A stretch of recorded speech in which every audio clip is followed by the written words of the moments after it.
Good day, dear students. Welcome to our program. Here we are going to look at life orientation in policing certificate.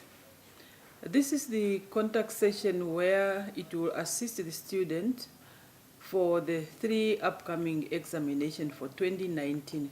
There is no specific presentation to say this is for May exam or August or for November. My name is Aina Simpson. My contact number is 081 2457 456 and my email address is ainasimpson@gmail.com, all in small caps. Welcome to our module. We are looking at the module which is like a mother to all other modules in the certificate, and I am your tutor and I am responsible for marking your assignments as well as examination, and I wish you to be hardworking students, dedicated and self-driven to your study. We are looking at the overview, the subject overview. What does the subject entails? The subject entails a few units. They are 4, although they are just numbered 1 to 3. We have 4 areas to look at, and this module serves as a firm foundation for other modules, as I said earlier. And the module itself, it touches on stress, it touches on other areas too. Stress, we say it is a reaction, it's a body reaction which needs adjustment. That can be positive or negative experience, as well as their causes. It also looked at the emphasis on the understanding of time planning and management. It is principles, methods, techniques, and that are used in scheduling tasks and activities. It also looked at the information about the team. How do you work as a team? Its objectives, the values, features and of communication. How do you communicate with your team? And we look at the factors that can affect a team and its structures. With the final part, it's looking at the generation theory and cultural diversity. That is basically what our module entails. So when we are looking at learning exit outcomes, this is basically what do you expect in this module. At the end of this module, you should be able to understand the following, and the following is just what I simply said now, which are how to manage stress at workplace and also in your own life, and making decisions and recommendations about effective time and management in a new venture. We are looking at how do you describe a team and how does this team communicate? What process do they follow within the team? And describe and apply best work team practices and handling conflict situation within the team. We are looking at the last part, which is the general theory and diversity between people and cultures. Now let us look at what each unit has. Topic 1, which is Unit 1, we have the features, factors, and impact of stress. We have heard that stress is the reaction of the body which needs adjustment. Now this stress can come in the form of positive or it can come in the form of negative. And then when we are looking at positive stress, this refers to adding anticipation and excitement to life. It's something that makes you happy. And then when we look at the negative part of it, so the negative part of stress is that it refers to any response mental or physical, adversely affects performance. It is what humans feel when frustrated or fearful or have unresolved anger. So sometimes you find a person not quite happy, the person is bothered by something, and this will hinder now the work that a person needed to do. So the difference between the two, the positive one, it makes a person happy, it gives you more courage, and it makes you eager to do the work better, while the negative part, it angers the person, it frustrates you, it gives you fears and all that. We are looking at, there are different parts of, different areas of stress. You can get stress from society, not only from yourself. The community we live in, it has certain culture and religion that we can look at. The provision of the two aspects can negatively affect individuals as they interact with each other daily. For example, at workplace, individuals could retrogressive rather than progressive, such as experience causes societal stress. Now when you are in a community, you can easily be influenced, or the society can influence the whole way of how you behave and how you do your things. It's not only an individual as a person that can be, it's not only your body that can be influenced, but also the society, the people you are with, and at workplace also. That can definitely influence how you do your work or how you want to do your work. And we look at positive effects of stress and on the general performance of individuals. What is it that we need to understand when we are looking at the general performance of individuals? When we look at positive stress, enough stress can help to motivate humans to accomplish something good. When you have stress, you want to complete a certain part of your work. It can help you, it can motivate you, it can give you more energy, eager to do the work. Positive stress helps a human to make necessary changes. It can also help you to be able to change whatever you are busy with. And it can help an individual to change his or her schedule, avoiding a threatening or dangerous situation. It has good advantages, or it has advantages that it helps you to change quite a number of things within. You are motivated, you are able to change whatever you are working on, and also it gives you a chance to find optimal level of stress that can motivate but not overwhelm each one of us.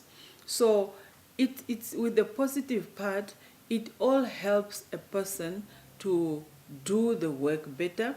You are motivated, you are able to change, you are able to see at what level can you complete the work that you are busy with. And also enough stress will allow a human to recognize its own ability and develop it. It also helps you to develop your own ability, to see to it that I am able to do this, I am good at this, and so on. And then this will enable, the other point is this will enable taking ownership for actions and share positive visions with others. You are confident to do whatever you want to do, and you are able to share what you are busy with others. The humans will be able to take responsibility, share success, and be able to place the needs of the group above the need of the individuals. When you are working with other people and you have this positive stress, you can take responsibility of, you can take ownership of what you are doing. You are able to share and also able to look at what others can do and what can they learn from you. The effects of stress include the ability to realize when things are wrong and need to be fixed.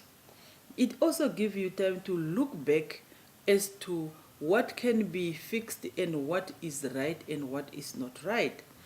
It assists in initiating the invention and problem solving process by providing more creative solutions. With this positive stress, it also gives you initiative to intervene and also to see how can you solve certain problems should they arise. We are looking at factors that cause stress under human society. We have internal and external factors. So actually these are just put as one group, but then we look at what could cause stress within a person. Changes in belief system. We have in society we live today, people believe in different have different belief systems, of which some beliefs press people so much that they have to do certain things even if they are not willing to or they are not wishing to do so. And then we are looking at attitude and values in society. What are the attitude of people we are working with, or what are the attitude and values of our people in the society that we are mingled with? Health system can also cause stress. We have legal system, we have security, demographics of society, and work environments. And then we are looking at the effects of positive stress on performance of an individual. How does the positive stress affect the performance of an individual? This is basically what we talked about around the positive stress, that it can motivate you, it makes you a new person, it gives you energy to think of what to change and what to do and so on, how to change your programs, and you can also learn to share with others and also to take ownership of what you are doing, and all this, they are part of it. And then effect of stress include the ability to realize when things are wrong and when things are right. This we have mentioned it.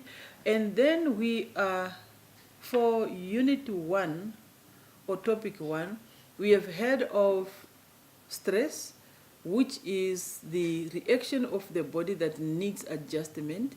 We have learned about 2 types of stress, which are negative and positive, and what are the effects of positive stress.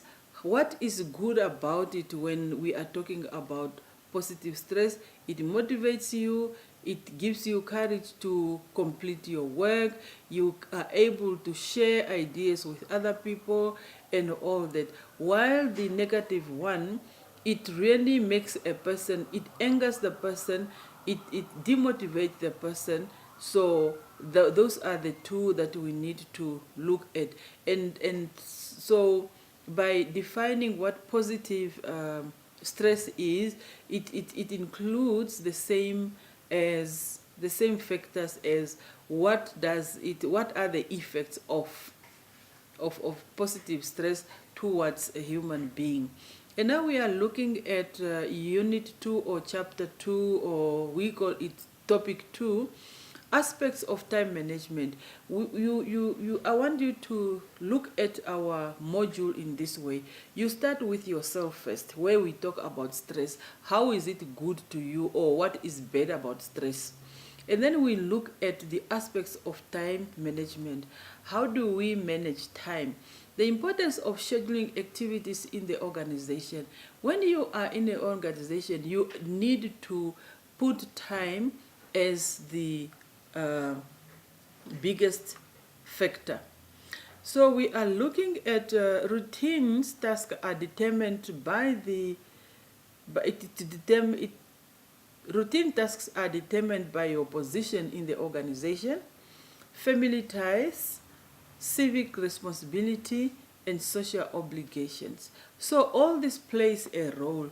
You don't come to work as an individual. This is an individual, but you also have other things out of the work that you can think of as they are talking of family ties. Sometimes we tend to forget that the person has to do the work, or you are expected to do the work better, but because of certain problems that you have possibly at home, those are family ties, they might not let you do exactly how you are expected to perform.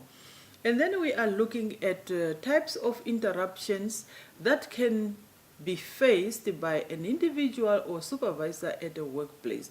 What can interrupt a person when you are at work? We look at telephone interruptions, we look at personal unexpected visitors, somebody just to pop up into your office and you have to leave what you were busy doing. And remember, as soon as you waste 2 minutes or even a minute, your work is already behind. Meetings, possibly a very long meeting, procrastination and indecision. The person is just there. We are going to have a meeting tomorrow. I'm going to do this tomorrow, and then tomorrow, and tomorrow never come. And it's like you are held back. You can't make a decision to say, okay, right, this is what I need to do now. And then we have acting with incomplete information. If you are to work on something and information you receive is not complete, then it will also disrupt what you need to do and finish on time. Dealing with team members, it's not always easy. Then some of them, they are not ready to work, and some of them need to push them in order to get work done out of them. The inability to say no. Most of the time, some people can't say no. So if you are this type of person who can't say no, then you will definitely disadvantage yourself, because you will never be able to finish your work. Let's say somebody walk into your office and say, oh, can you please quickly do this for me? Yes, it's good to say yes, but then you have forgotten that the other part of work that you put down, it still requires you to complete at a certain time. Desk management and personal disorganization. Sometimes people don't know how to organize or how to manage their desks. At your desk, there are a lot of work, different work, of which you need to put them, you need to prioritize that this is needed first and followed by this. But otherwise, if you don't do that, then you shall not get to finish the work. Handling of telephone interruptions of the organization manager. This is also one of the things that interrupt the people at work. So what can you do? If that is the case, that you realize that the telephone is a problem in your office, then you have to come up with some of these ideas, that by providing your secretary or receptionist with a list of persons or people who may be put through to you directly. Somebody phone looking for you, then your secretary already know who to put through to you, not every other person. By informing everyone of the best time to reach you or phone you. You can also tell people whom you can reach, or whom you know that they could be some of those who want to phone you. Then you tell them, you need to call me, you can only reach me from this time to this time. It will help you to do the work in the meantime. If possible, by allowing your secretary or receptionist assistant to handle all inquiries. If that is not possible, then you can also ask your secretary to take messages Let the secretary handle all the inquiries, and then you will take it from there. Your secretary should refer inquiries to someone else if he or she is unable to assist. So once your secretary has this information, then if she is unable to help that particular person, then there should be someone whom she can refer these inquiries to, so that the person at least receive what he or she will need to be assisted with. If no one could help, a message could be taken so that you can deal with it later. Let's say there is no one who could assist the particular client. Then the message can be taken and the information can be provided later after the work you were busy with is done. Return calls at the same time every day. This might not be possible because you might have, on a specific day, you might have time from, let's say, 9 o'clock to 10, or you might have time from 3 o'clock to 4 o'clock. It should not be a mandate to say, set this time, but at least make sure that the time you make use of should not take away the time you are expected to complete the work in your office. Try to attach a time limit to all calls. Limit calls to maximum 3 minutes each. So it's very important that when you are on the phone, remember you have stopped the work, and then you attend to this telephone call. You maximize the time on the phone at least up to 3 minutes. Should there be anything that you would want to talk about, maybe you can schedule another time, maybe after work or so, but then for the work you need to use limited time. If the supervisor is not able to guide and control subordinates, then the policies of management cannot be translated into actions. If we have people who cannot control and guide their team members, if that is the case, then it's going to be a problem. So you are expected to enable yourself to guide and control the people you are working with. Otherwise, the work will not be done. And you are looked at as a manager, as a supervisor, and they are looking up to you, but then you cannot guide them as it is required so that the work is done on time. Effective coordination between efforts of different subordinates can be maintained by proper supervision only. So when there are differences between the subordinates among the people you are working with, it's very important that you deal with this in a proper way as a supervisor. Diagnosis is very important when facilitating the team's development and productivity. We are looking at the way of finding out what do the team need. So for the team to develop and also to enjoy their productivity, you need to come in and you need to be visible, you need to guide them as well as to control them. We are looking at the team manager can observe teams he works with. Yes, you can observe the people you are working with, and in that way, that is the only way you are able to guide and control them, because you have seen what they are doing. These are some interruptions at work. The emergencies, there are some interruptions at work besides the telephone. We also have emergencies, file drills, computer malfunction, visits to the stationary cupboard, long telephone conversations, unexpected visitors. So this is basically also the same as we said earlier. Your telephone conversation should be minimized to 3 minutes, And then there are other things. Let's say you walk to work and then your PC decided it is not working that day. So that is also another way that there will be disruption, because most of the work you needed to do in your office rely on this computer, and the computer is not working. That is already a delay to the work you are supposed to be doing. And people who just pop in from nowhere to visit you, that is also another way of disrupting the work, and so on. Or you simply just go to the cupboard, the stationery cupboard, looking for something, looking for a stapler, and then come sit, and then you realize, no, the stapler, there are no staples. Then you go back, and you see that whole routine. It's also taking much of your time. And then we are looking at chapter 3. In chapter 3, we are looking at the team concepts and elements of dynamic.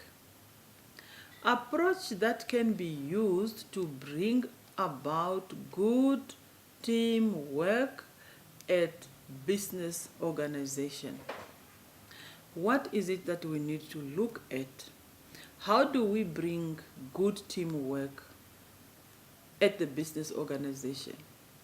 The process of developing high-performance teams involves 3 major skills on the part of team leader.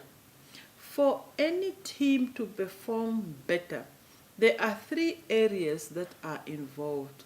We look at diagnosis, we look at adaptability, and we look at the empowerment. So these areas are very, very important. When we look at diagnosis, what does it say to us? To facilitate the team's development and productivity, one needs to understand their dynamics and their behavior patterns. A skillful leader or team member must do more than listening and talk. Must do more than listen and talk. The most important skill is to observe the team in action. Communication and participation, decision making, conflict, leadership, goals and roles, group norms, problem solving, and climate tone. Now when we look at all this, you need to observe how do the team members communicate to one another, how do they participate, do they have any clue of how to make decision, or how do they reach to the point of decision making, and what conflict did you observe among them? Do they have leadership skills? And the goals and the roles, what is it when they set the goals? Do they work according to the goals set and their roles and the group norms? And we also look at problem solving. Should there be a conflict, how do they solve the problem among themselves? So this is very important. Once you look at all this, then you know you are able to assist your team work, your team to work better in their organization. And then we are also looking at number 2 as adaptability. This refers to the skill of knowing when to use what leadership style. And then we are looking at managing a team of people use different ways, automatically and democratically. And then we look at a new leadership style called situational leadership. Recognize that there are 2 behaviors involved in leadership. That is now the directive or autocratic behavior and supportive or democratic behavior.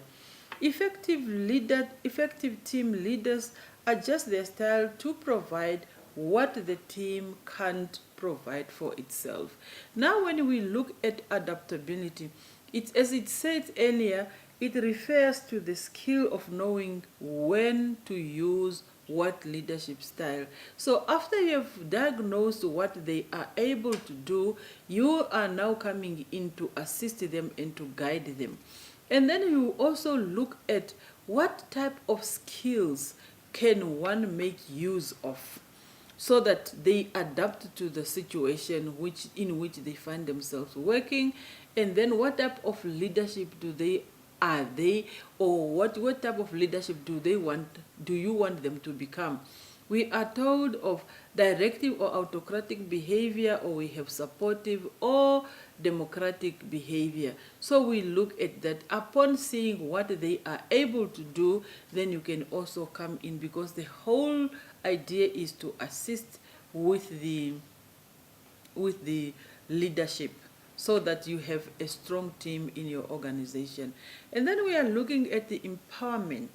It involves gradually turning over responsibility for direction and support to the team.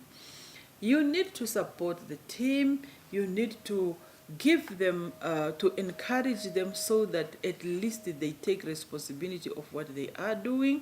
It is management of the journey from dependence on the leader to independence, from external control to internal control. So it has to do with looking at whether the people are responsible on what they do, and also how to support them.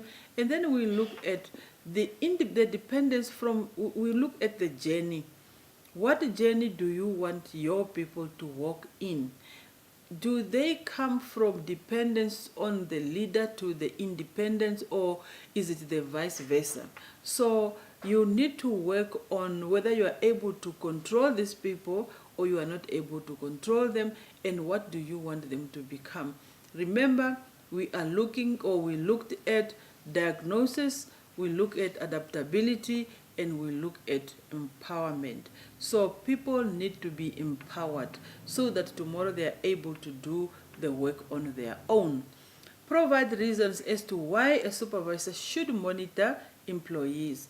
Here we want to know, what reasons would you possibly give as to why a supervisor needs to monitor employees? Why not just let them do whatever they want to do, as long as you tell them, tomorrow I want you to finish this, or in this week, this is our target, so we get there. Why don't you let them do what they want to do? It is done to direct, guide, and control subordinates in the performance of their work.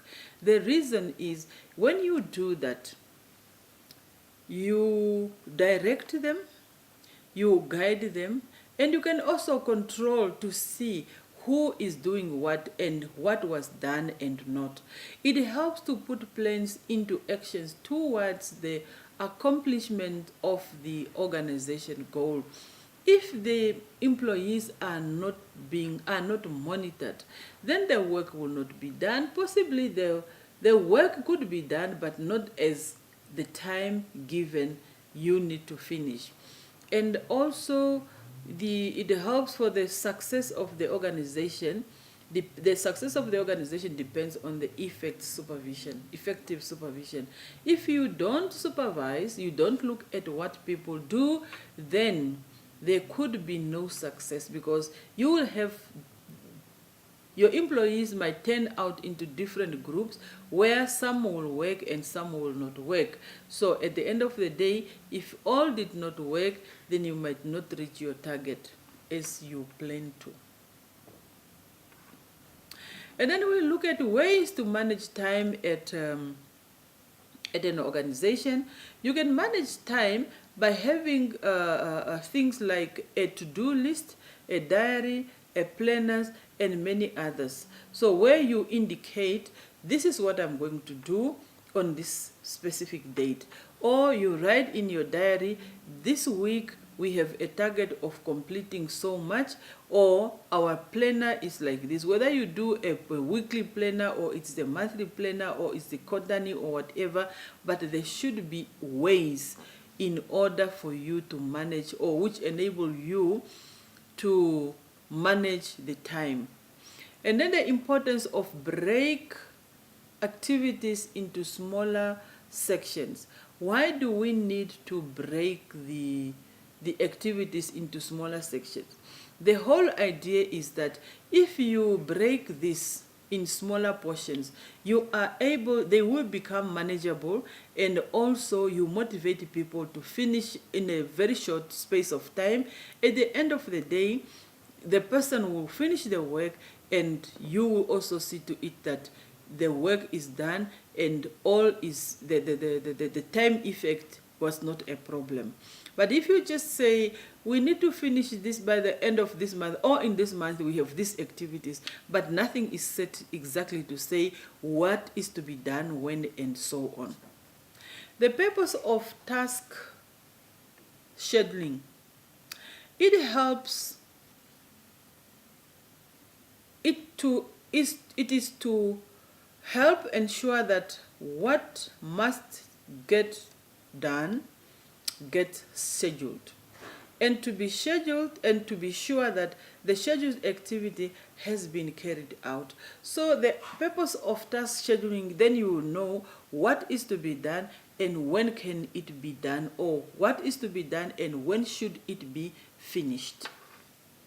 It's very important. And then we look at the topic 4, the theory and application on managing diversity. Here we have two areas. We have the culture and the diversity. Culture dictates what groups of people pay attention to, how the world is perceived. When we are looking at culture, we are looking at what do people do in that specific culture, and also what do the world expect from this particular culture, how the self is experienced and how life itself is organized. Individuals of a group shares patterns that enable them to see the same things in the same way, and this holds them together. So we are looking at what the group has to do, and when do they have to do that, and that also include what the world is expecting from a specific group. What are the characteristics of generation theory? It allows that change is an integral part of the social structure. It also explains how it takes place by revealing the components of social change, illuminating the nature, and explaining their articulation in the process of social change. We are looking at the integral part of the social structure. What is it that people need to know? What is it that people need to understand? So the social change, the illuminating of nature, the changing in nature, and the explanation of the articulation of in the process of social change. We look at how do people do this. And then with this, within the organization, we have the 3 approaches. Those approaches are golden rule approach, which is treat others as you want to be treated. And then we have number 2, the right, the wrongs approach. This approach takes the form of affirmative action. We don't have enough of the previously disadvantaged people, such as a black and a woman, and the value of differences approach. So we look at what was previously there, it's no longer put across as it used to be. And then we have the value of differences approach. This approach recognizes differences in knowledge that they exist, but does not require people to be assimilated into the dominant culture. And it allows for the individual of people to create the aggregated picture of an organization. When you look at the value of differences, you look at different things and you look at different people and how do they interact with one another and how do they do what they are expected to do. So we look at but not required people to be assimilated into the dominant, because you don't want to be in a group which is always dominating. You want to be on your own. So what are your values there? How are your values different from the group which is dominating? So far we have covered our 4 topics, and I want you to look at the verbs. For example, we have questions that are that in those questions we have the words we use which give more value to a question and which guide you as to how can you approach the question. For example, when you outline, you are required to state and give a short brief description of what was just mentioned. So you mention and you give a short brief of something. Let's say you are asked to outline positive stress. Then you should be able to briefly tell what do you understand, what are the effects of positive stress.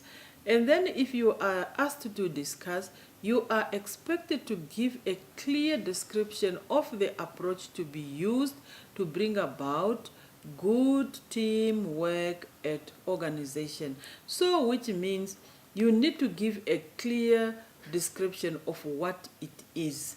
So from what I have marked so far, students seem to be not really interested in reading, I must say, because the question is clear. You are either asked to define or to describe or to discuss, but then students will either rewrite the question or they just say things that are not relevant to the question. So I urge you all to read, and should you encounter some problems, then you are welcome to phone me so that we discuss whatever you are not clear of. The time given that you can call me, it's from Mondays to Thursdays from 2:30 to 8:20 hours. Saturday, Sundays, we have the same time, which is from 1 o'clock up to 8 o'clock in the evening. And I wish you well in your study. Thank you so much.